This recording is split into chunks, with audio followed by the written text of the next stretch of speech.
Hari ini, saya telah menerima satu perkhabaran yang sangat-sangat mendukacitakan. Presiden UMNO yang juga merupakan ahli Parlimen Bagan Datuk, Datuk Seri Dr. Ahmad Zahid Hamidi telah memberikan bayangan bahawa karier politiknya sudah makin berakhir, sudah hampir sampai ke penghujungnya. Datuk Seri, tolonglah jangan bersara lagi. Rakyat masih lagi memerlukan khidmat dan juga perjuangan Datuk Seri. Kita intro dulu. La la la la la la la la. Assalamualaikum warahmatullahi. Tuan-tuan dan puan-puan sekalian, memang kita tahu tidak ada satu pun perkara di dunia ini yang kekal selamanya. Nyawa pun pasti akan berakhir bila tiba ajalnya. Apatah lagi di dalam sesebuah karier. Tidak kiralah karier selaku pekerja biasa, ataupun sebagai pemain bola sepak, ataupun sebagai seorang penyanyi, ataupun sebagai seorang penari, ataupun sebagai seorang yang boleh buat semua sekali, dan sudah tentulah dalam dunia politik.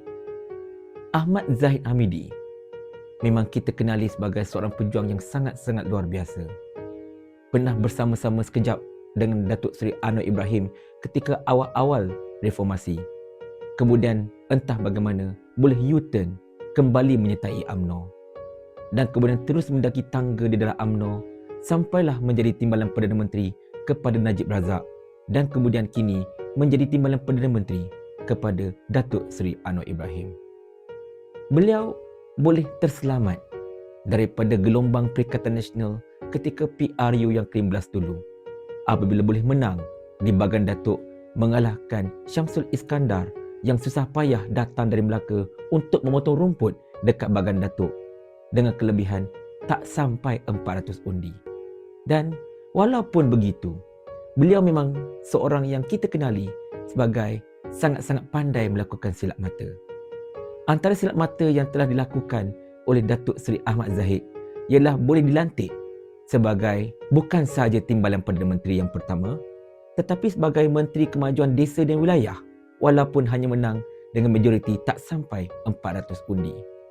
Orang lain yang menang sampai majoriti berpuluh ribu undi pun tak jadi menteri mahupun timbalan menteri.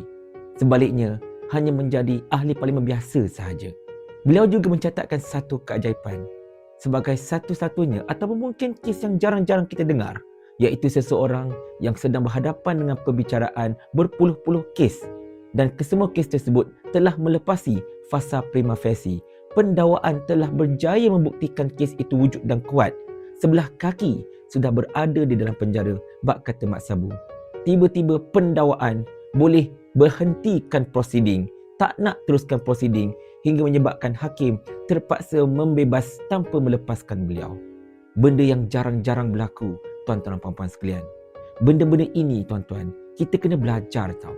Bagaimana seseorang yang hanya menang tak sampai 400 undi boleh menjadi timbalan menteri, dapat satu lagi portfolio.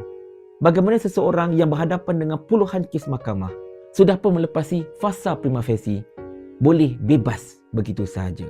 Benda ini memang jarang-jarang berlaku dan kita patut belajar benda itu sebenarnya daripada Datuk Seri Ahmad Zahid.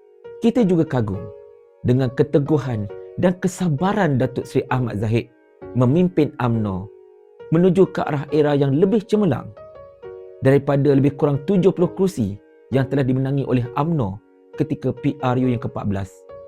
Datuk Seri Ahmad Zahid telah berjaya membawa UMNO memenangi 26 kerusi. Satu pencapaian sangat-sangat luar biasa yang saya kira tidak pernah dicapai oleh mana-mana presiden UMNO sebelum ini. Tak pernah lagi seorang presiden UMNO berjaya membawa UMNO memenangi tak sampai 30 buah kerusi parlimen.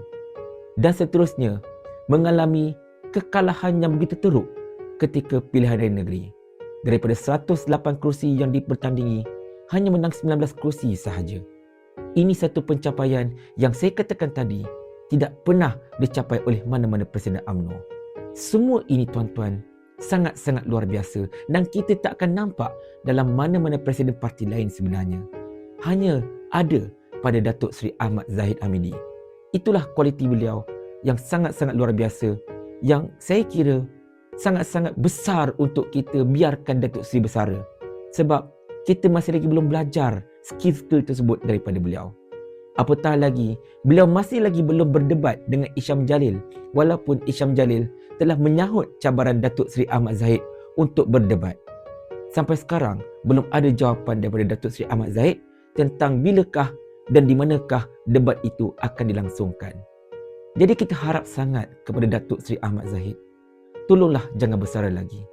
Rakyat, terutamanya ahli-ahli UMNO, sangat menagihkan khidmat dan jasa anda.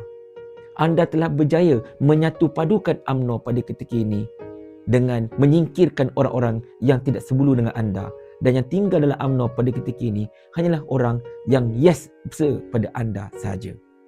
Benda itu memang patut anda lakukan dan memang merupakan satu tindakan politik yang sangat-sangat luar biasa bijak.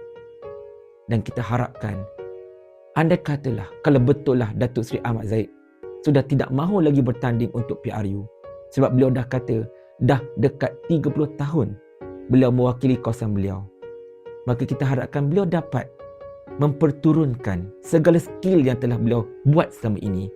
Mungkin boleh dapat diikuti oleh ahli-ahli parlimen lain. Yalah, bukan senang untuk seorang ahli politik mempunyai skill yang sangat-sangat luar biasa seperti Datuk Seri Ahmad Zahid Hamidi. Kerana itulah kita mengharapkan beliau terus kekal menerajui UMNO dan juga kekal di dalam gabungan bersama-sama dengan Pakatan Harapan. Kerana saya yakin Perikatan Nasional pastinya terkencing-kencing apabila melihatkan kelibat Datuk Seri Ahmad Zahid Hamidi berdiri di belakang di sebelah Datuk Seri Anwar Ibrahim. Dan kepada mereka yang sentiasa mendoakan agar Datuk Seri Ahmad Zahid Hamidi cepat pergi daripada jawatan beliau dan cepat bersara, saya dengan ini hendak bertanyakan satu soalan kepada anda. Mau tak Tuan hamba kalau hamba kirimkan ke akhirat?